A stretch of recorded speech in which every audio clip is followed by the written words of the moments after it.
शुरू करते हैं हम अपना आज का करंट अफेयर। देखते हैं हमारी जितनी भी महत्वपूर्ण खबरें हैं सब पे विस्तार से चर्चा और विश्लेषण करते हैं।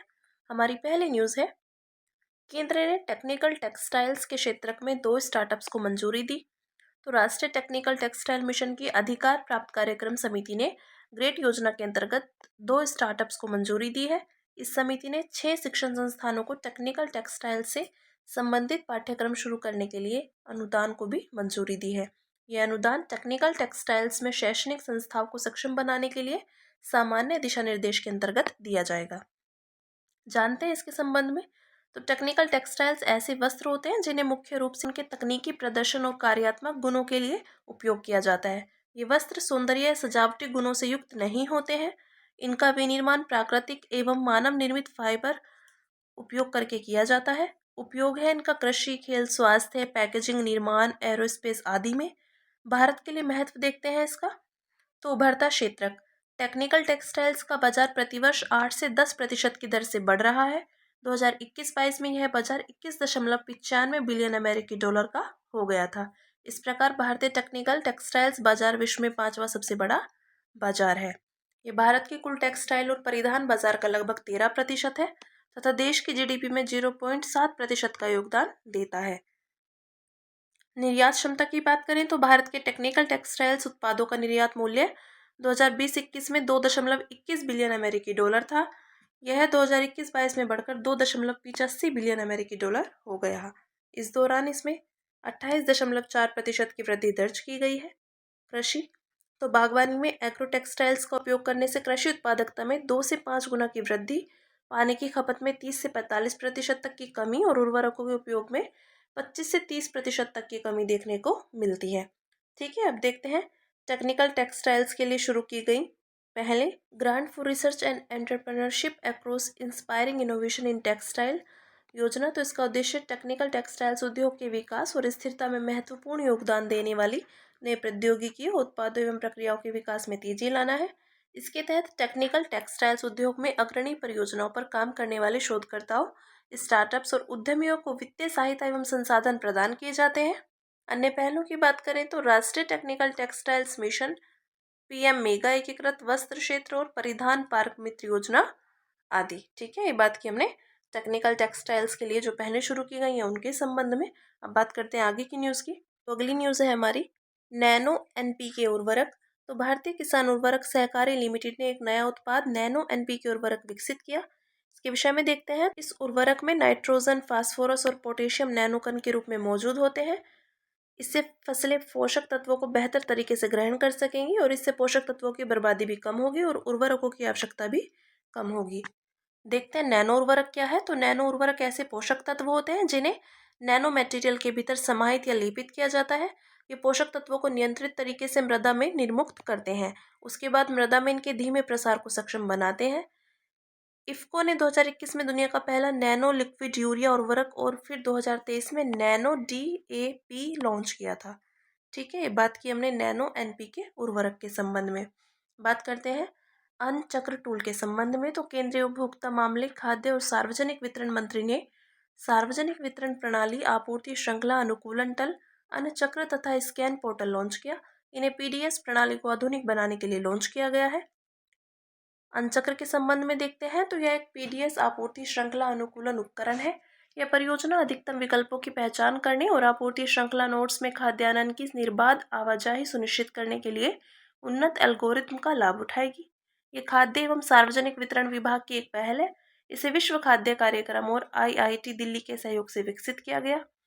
इसे यूनिफाइड लॉजिस्टिक्स इंटरफेस प्लेटफॉर्म यूएलआईपी के माध्यम से पीएम गति शक्ति प्लेटफॉर्म और रेलवे के एफओआईएस यानी freight operations information system portal के साथ एकीकृत किया गया है। अब देखते हैं स्कैन एनएफएसए के लिए सब्सिडी दावा आवेदन पोर्टल के संबंध में। तो यह पोर्टल राज्यों द्वारा सब्सिडी दावों को प्रस्तुत करने, दावों की जांच करने और त्वरित निपटान प्रक्रिया को सुविधाजनक बनाने के लिए डीएफपीडी द्वारा अनुमोदन हेतु एकल खिड़की प्रदान करेगा। साथ ही यह सभी प्रक्रियाओं के शुरू से अंत तक के वर्क फ्लो का स्वचालन भी सुनिश्चित करेगा। ठीक है, अब देखते हैं अगली न्यूज़ जो है कोपरनिकस कार्यक्रम। तो हाल ही में तीसरा कोपरनिकस सेंटिनल-1 उपग्रह फ्रेंच गुयाना से लॉन्च किया गया है। इसे वेगा सी रॉकेट के माध्यम से लॉन्च किया गया है। इसके विषय में देखते हैं तो यह यूरोपीय संघ का एक कार्यक्रम है। इसका लक्ष्य पृथ्वी का पर्यवेक्षण करना है। इस कार्यक्रम का यूरोपीय आयोग द्वारा यूरोपीय स्पेस एजेंसी, यूरोपीय संघ के सदस्य राष्ट्रों एवं यूरोपीय संघ की अन्य एजेंसियों के साथ साझेदारी में समन्वित किया गया है। यह उपग्रहों, वायुजनित डेटा एवं ग्राउंड स्टेशनों की एक सम्मिलित प्रणाली है। यह 6 क्षेत्रकों में निःशुल्क वैश्विक निगरानी प्रदान करती है। ये 6 क्षेत्रक हैं: वायुमंडल, समुद्री, भूमि, जलवायु, आपातकालीन प्रतिक्रिया और सुरक्षा। यह कार्यक्रम अपने 12 सेंटिनल उपग्रह समूह के साथ विश्व की सबसे बड़ी भू पर्यवेक्षण प्रणाली है। ठीक है, अब देखते हैं बिजनेस फॉर लैंड इनिशिएटिव। तो यूएनसीसीडी के COP 16 में बिजनेस फॉर लैंड फोरम ने संधारणीय भूमि उपयोग को बढ़ावा देने में निजी क्षेत्र की भूमिका को महत्वपूर्ण बताया। यूएनसीसीडी को 1994 में स्थापित किया गया था। यह पर्यावरण और विकास को संधारणीय भूमि प्रबंधन से जोड़ने वाला एकमात्र कानूनी रूप से बाध्यकारी अंतर्राष्ट्रीय समझौता है। जानते हैं बिजनेस फॉर लैंड फोरम के विषय में। तो यूएनसीसीडी की मुख्य पहल है।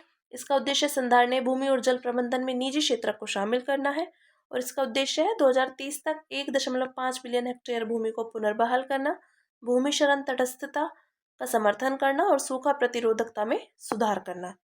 ठीक है, बात करते हैं हॉर्नबिल फेस्टिवल की। तो हॉर्नबिल फेस्टिवल के 25 वर्ष पूरे हुए। नागालैंड सरकार वर्ष 2000 से हर साल इस फेस्टिवल का आयोजन कर रही है।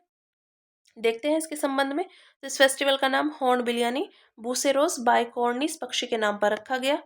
यह पक्षी अपनी सतर्कता और शोभा के कारण नागा जनजाति द्वारा अत्यधिक प्रशंसित व सम्मानित है। इसे त्योहारों का त्योहार भी कहा जाता है। यह अंतर जनजातीय संपर्क और नागालैंड की सांस्कृतिक विरासत को बढ़ावा देता है। इसका आयोजन कोहिमा के निकट किसामा विरासत गांव में किया जाता है और विरासत गांव का लक्ष्य एक सामान्य प्रबंधन दृष्टिकोण के माध्यम से जनजातीय सांस्कृतिक विरासत का संरक्षण करना है। ठीक है, ये बात की हमने हॉर्नबिल फेस्टिवल की। अब बात करते हैं भारतीय वायुयान विधेयक 2024 के विषय में। तो संसद ने भारतीय वायुयान विधेयक 2024 पारित किया है। यह विधेयक 90 साल पुराने वायुयान अधिनियम 1934 की जगह लेगा।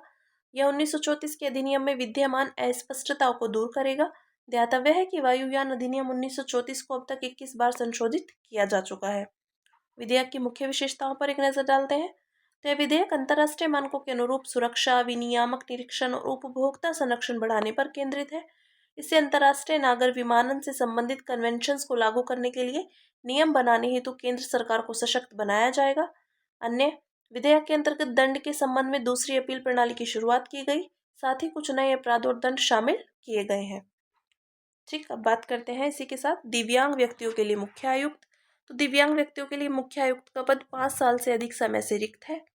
इनके विषय में देखते हैं। तो दिव्यांगजन अधिकार अधिनियम 2016 की धारा 74 के अनुसार केंद्र में एक मुख्य आयुक्त और उसकी सहायता के लिए 2 अन्य आयुक्तों की नियुक्ति का प्रावधान किया गया है। इन्हें केंद्र सरकार द्वारा नियुक्त किया जाता है। इस पद को मूल रूप से निःशक्त व्यक्ति समान अवसर अधिकार संरक्षण और पूर्ण भागीदारी अधिनियम 1995 के तहत स्थापित किया गया था।